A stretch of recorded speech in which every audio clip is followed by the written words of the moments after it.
तो प्यारे बच्चों नमस्कार। आप सभी लोग का बहुत बहुत स्वागत है अपने चैनल IR कोचिंग सेंटर में। तो बच्चों वही है प्रश्नावली 5.1 में प्रश्न नंबर 4 में ये 9वां भाग इसमें हम लोग सॉल्व कर रहे हैं। बाकी इसके पहले वाले वीडियो में इसी प्रश्न के 8वां भाग 1 से लेकर 8 भाग तक हम लोग ओके कर चुके हैं। इसमें जो है 9वां भाग मतलब इसमें आज ख़त्म ही कर दिया जाए प्रश्न नंबर 4 को, ठीक है, पूरा ही कर दिया जाए भाई। प्रश्न नंबर 4 में 15 पार्ट था, तो 15 में हम लोग इसके पहले 8 पार्ट देख चुके हैं। अब जो बचे हैं आज हम लोग ख़त्म ही कर दें इसे। तो भाई देखना, काम वही करना है। पहले तो बताना है कि इसमें से कौन कौन सा एपी है, और फिर अगर कोई एपी है तो उसके सारवंतर लिखने हैं और उसके अगले 3 पद भी लिखने हैं, ठीक है ना। तो भाई काम तो वही करना है। अब बताना क्या है, ये तो काम हम लोग पीछे से करते हुए आ रहे हैं। पहले ये मान लिया जाए पहला पद, दूसरा पद, तीसरा पद, चौथा पद, ठीक। उसके बाद सार्वअंतर निकालेंगे हम लोग। सार्वअंतर D बराबर तो A2 माइनस A1 करेंगे। A2 का मान 3, A1 का मान 1 बराबर 2 आया।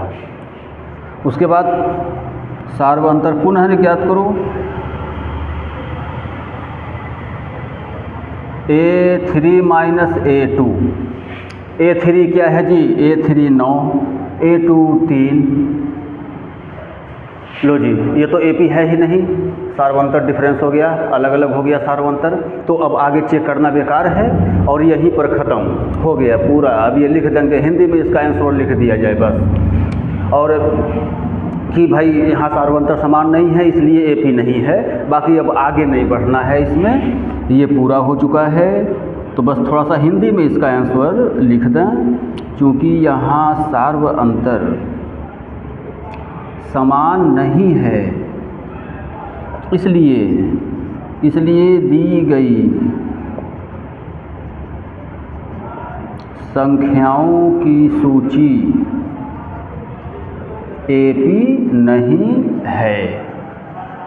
भाई देखो जी, केवल इतना ही है बस, हो गया पूरा। इसका 9वां पार्ट पूरा कंप्लीट। AP नहीं है तो ख़त्म, आगे नहीं बढ़ना है। तो इसे रब कर दिया जा रहा है। और फिर इसका 10वां पार्ट, इसका 10वां पार्ट। तो 10वें पार्ट में भी वही काम करना है भाई, सार्वअंतर हम लोग याद कर लें। तो थोड़ा इसमें शॉर्टकट कर दिया जा रहा है भाई। सार्वअंतर हम लोग याद कर लें। तो देखो A2 माइनस A1 घटकर A मिला। फिर सार्वअंतर ज्ञात करो। तो A3 माइनस A2 घटा देंगे तो एक A मिला भाई, बराबर हो रहा है। फिर निकालो सार्वअंतर। तो अब के जो है ये कर दो A4 माइनस A3। देखो चौथा पद माइनस तीसरा पद, और ये भी घटाएंगे तो एक A आया, अर्थात सार्वअंतर बराबर है भाई। तो AP तो है, तो लिख दिया जाए। चूँकि यहाँ सार्वअंतर बराबर है, ठीक है ना, इसलिए दी गई संख्याओं की सूची AP है। भाई आंसर AP तो है। अब AP है तो फिर आगे बढ़ना है, तो फिर हमें सार्वअंतर लिखने हैं और अगले 3 पद लिखने हैं। तो भाई सार्वअंतर तो यहाँ पर लिख दिया जा रहा है भाई, क्योंकि सार्वअंतर हम लोग ज्ञात कर चुके हैं। तो सार्वअंतर बराबर जो है क्या आया है A। देखो जी आंसर ये भी हो गया। अब अगले 3 पद लिखने हैं, तो अगले 3 पद के लिए यहाँ पर देख लिया जाए। अगले 3 पद मतलब कि 4 पद है, तो भाई 5वां पद, 6ठा पद, 7वां पद, यानी कि 5वां पद, ठीक है। उसके बाद 6ठा पद, 7वां पद।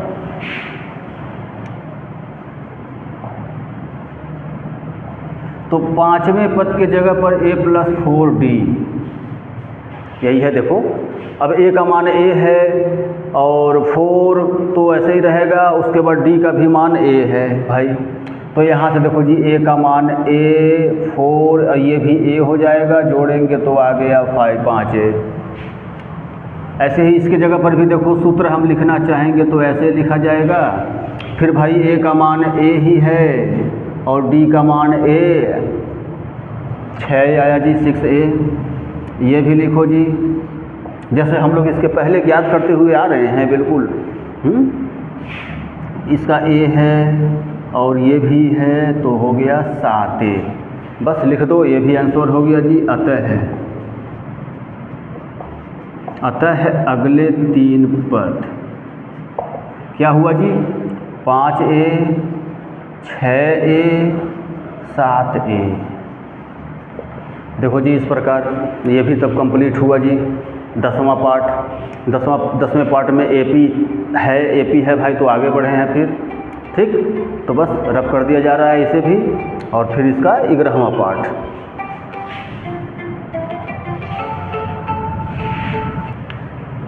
तो इसका 11वां पार्ट देखा जाए तो भाई वही चीज़ है, निकालो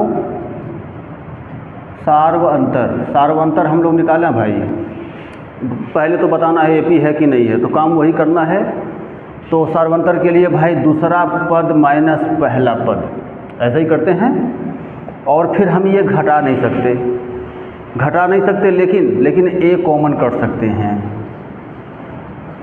देखो ये बचा, पुनः सार्वंतर ज्ञात करो भाई। तो अब के ए तीसरा पद माइनस दूसरा पद, और यहाँ से भी हम घटा नहीं सकते, लेकिन ए स्क्वायर कॉमन तो कर ही सकते हैं। तो भाई देख लो, सार्वंतर समान नहीं है, सार्वंतर अलग आ गया, तो भाई एपी नहीं है तब, तो यानी तब इसका भी मामला यहीं पर समाप्त हो गया। बस हिंदी में लिख दिया जाए, चूँकि यहाँ सार्वंतर समान नहीं है,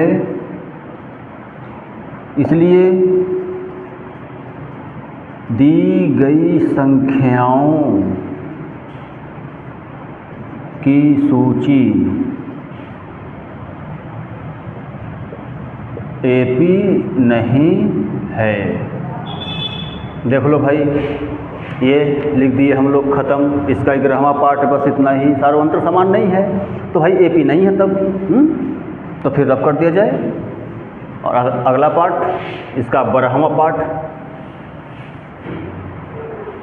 चलो जी इसका 12वां पार्ट। तो भाई काम वही करना है, पहले निकालें हम लोग सार्वंतर निकालो भाई।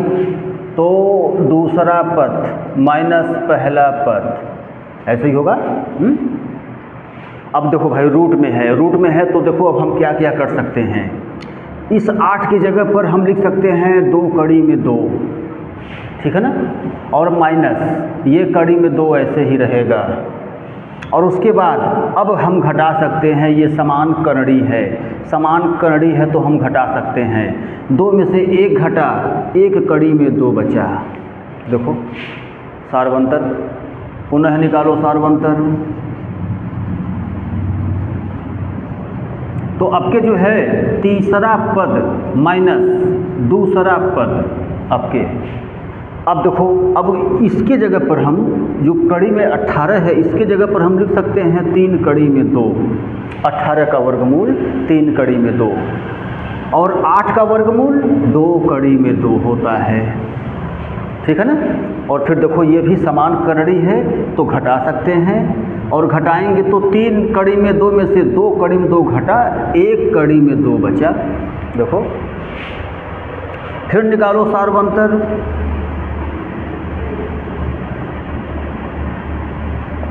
तो अब के A4 माइनस, मतलब कि चौथा पद माइनस तीसरा पद। देखो चौथा पद माइनस तीसरा पद, ये देखो जी इसके जगह पर हम लिख सकते हैं 4 कड़ी में 2। 32 का वर्गमूल 4 कड़ी में 2, 18 का वर्गमूल 3 कड़ी में 2, और इसमें से ये घटाएगा तो भाई एक कड़ी में 2 बचा भाई। तो यहाँ तो सार्वंतर बराबर भी हो गया, यानी कि तब ये तो एपी है। एपी है तो भाई तब तो आगे बढ़ना है। तो यानी कि लिख दिया जाए, चूँकि यहाँ थोड़ा हिंदी में बताते हैं हम लोग, सार्वंतर समान है, इसलिए दी गई संख्याओं की सूची एपी है। भाई पहला आंसर तो ये हो गया जी। उसके बाद दूसरे आंसर में सार्वंतर बताना है, तो सार्वंतर का भी लिख दें हम लोग, तथा सार्वंतर बराबर क्या है, कड़ी में 2। चलो भाई ये भी आंसर हो गया। अब हमें अगले 3 पद और लिखने हैं, तो भाई अगले 3 पद जो है हम लोग यहाँ पर लिख लें, ठीक है। तो अगले 3 पद मतलब कि A5, A6, A7, A5, पहले A5 ज्ञात कर लें, A + 4D, A का मान देखो जी ये रहा, D का मान, तो D का मान भाई हम लोग अभी निकाले हैं √2। अब देखो जी ये 4 कड़ी में 2 और 1 कड़ी में 2 जोड़ेंगे तो हो गया 5 कड़ी में 2। ओके, चलो जी ये हो गया 5वां पद। अब छठा पद, तो छठवें पद के जगह पर भाई देखो क्या क्या है होगा। तो भाई पहला पद ये रहा, और D का मान तो कड़ी में 2 ही है, तो 5 कड़ी में 2 और 1 कड़ी में 2 जोड़ेंगे तो आ गया 6 कड़ी में 2, ठीक है। अब देखो जी 7वां पद निकालो, तो इसका तो √2 है, इसका भी √2 है, और जोड़ेंगे तो भाई ये आ गया 7√2, ठीक है ना। तो बस अब लिख दें हम लोग, तीनों पद ज्ञात हो गए। एक काम और किया जाए, जैसे क्वेश्चन जिस रूप में है उस रूप में हम लोग इसके तीनों पद लिखेंगे। तो देखो इसका क्या होगा, 5 × 5 = 25 × 50, ठीक है ना। ऐसे 6 × 6 = 36 × 72, ऐसे 7 × 7 = 49 × 98। देखो ऐसे कर देने से बढ़िया हुआ जो है। तो बस अब इसके जो है आंसर लिख दें हम लोग। तो अतः अगले 3 पद बराबर क्या हो गया भाई, एक तो ये हो गया जी, एक ये हो गया, और एक ये हो गया जी, 98 हो गई है। 98, 7 × 7 = 49 × 98, तो 98, ठीक है ना भाई। देखो जी ये भी आंसर हो गया जी। अगले 3 पद भी हो गए, लिख दिए हम लोग। ओके, इसका जो 12वां पार्ट ओके, तो फिर रब कर दिया जाए, और 13वां पार्ट इसका।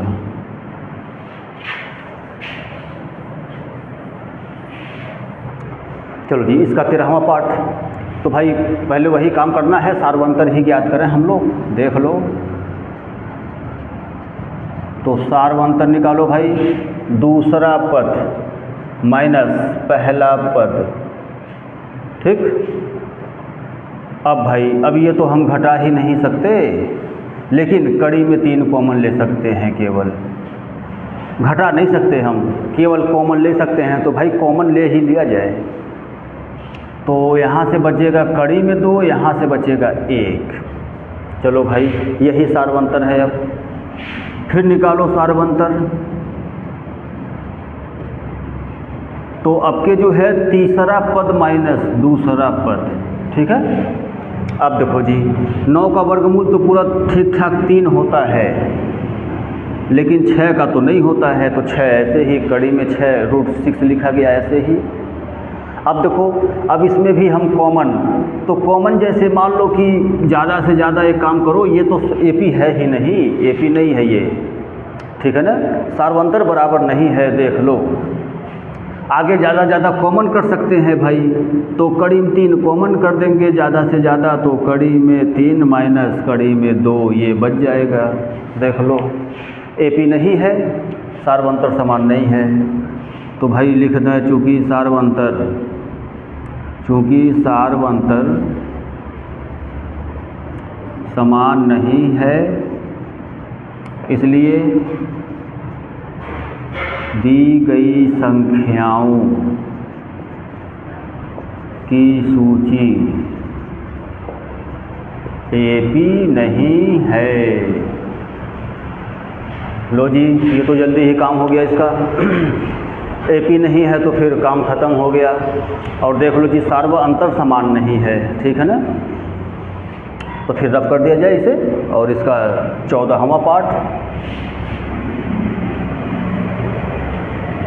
भी देख लिया जाए। तो भाई वही काम करना है, सार्वअंतर ही ज्ञात करें हम लोग अभी। सार्वअंतर D बराबर, तो भाई दूसरा पद माइनस पहला पद, यही होता है। अब 3 का स्क्वायर हटाएंगे तो 9 आएगा, 1 का स्क्वायर हटाएंगे तो 1 आएगा, और फिर ये दोनों घटा देंगे तो 8 आ जाएगा भाई। फिर निकालो सार्वअंतर। तो अब के जो है तीसरा पद माइनस दूसरा पद, तो देखो जी 5 पचे 25 माइनस 3 तरीका 9, और ये घटा देंगे तो आ जाएगा 16। अरे तेरी, तो ये सार्वअंतर बराबर नहीं है, सार्वअंतर बराबर नहीं है भाई, तब तो AP नहीं है।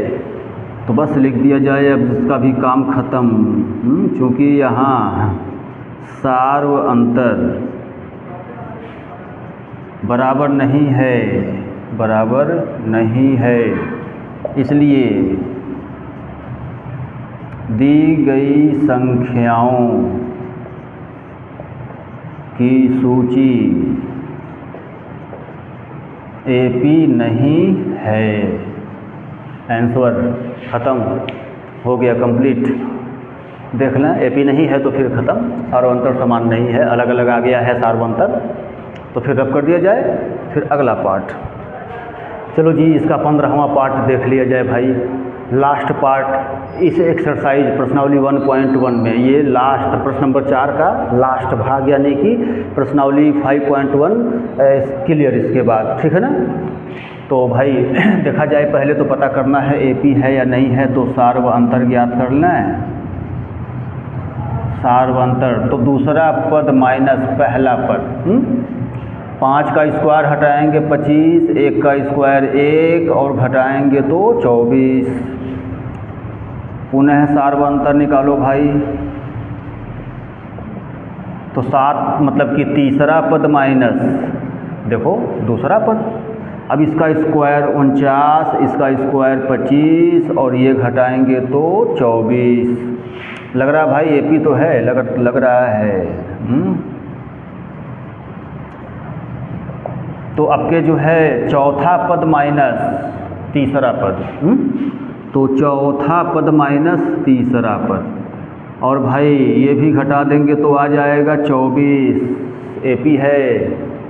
AP है भाई, तब तो आगे बढ़ना है, क्योंकि यहाँ सार्वअंतर समान है, इसलिए दी गई संख्याओं की सूची AP है। भाई ये तो हो गया जी चलो AP है तो भाई आगे बढ़ना है तो पहले मतलब सार्वअंतर भी हम लोग दिखा दें आंसर में कि सार्वअंतर क्या है। तो भाई सार्वअंतर क्या निकला है 24, और क्या दिखाना तो है ही आंसर में, तो सार्वअंतर भी दिखा दिए। अब इसके बाद अगले 3 पद, तो अगले 3 पद हम लोग यहाँ पर लिख ले रहे हैं, मतलब कि अगले 3 पद मतलब कि A5, A6, A7। तो A5 क्या है भाई, तो A5 ज्ञात करो। ये देखो जी D का मान क्या है भाई 24, तो D का मान 24 लिखो। 4 चौक के 16, 4 दूना 8 1 9 और ये आ गया 97। देख लो जी A5। उसके बाद A6, A का मान क्या है भाई पहला पद, और D का मान भाई 24। तो क्या आ जाएगा भाई यहाँ पर 5 चौक के 20, 5 दूना 10, 2 12, तो आ गया 121 है ना जी। देखो, और अब ये 7 ज्ञात कर लिया जाए तो भाई 1, D का मान 24, 6 चौक के 24, 6 दूना 12, 13, 14 और 145। बस हो गया। अतः अगले 3 पद बराबर क्या क्या हुआ भाई 97 और क्या है 121, 145 आंसर।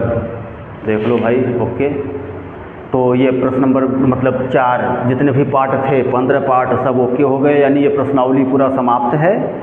ठीक है, तो वीडियो अच्छी लगे तो वीडियो को लाइक करिए, शेयर करिए, सब्सक्राइब करिए, बेल आइकन दबा लीजिए और नए बच्चों को जोड़िए IR कोचिंग सेंटर से। बिल्कुल स्टेप बाय स्टेप, कुछ भी नहीं छोड़ना है, एकदम सीरियल वाइज टोटल सब पढ़ना है। ठीक है ना। तो फिर इस वीडियो में बस इतना ही रहने दिया जाए, और अब हम लोग मिलते हैं अगले वीडियो में प्रश्नावली 5.2 के बेसिक के साथ। तब तक खुश रहिए, मस्त रहिए, पढ़ते रहिए। धन्यवाद।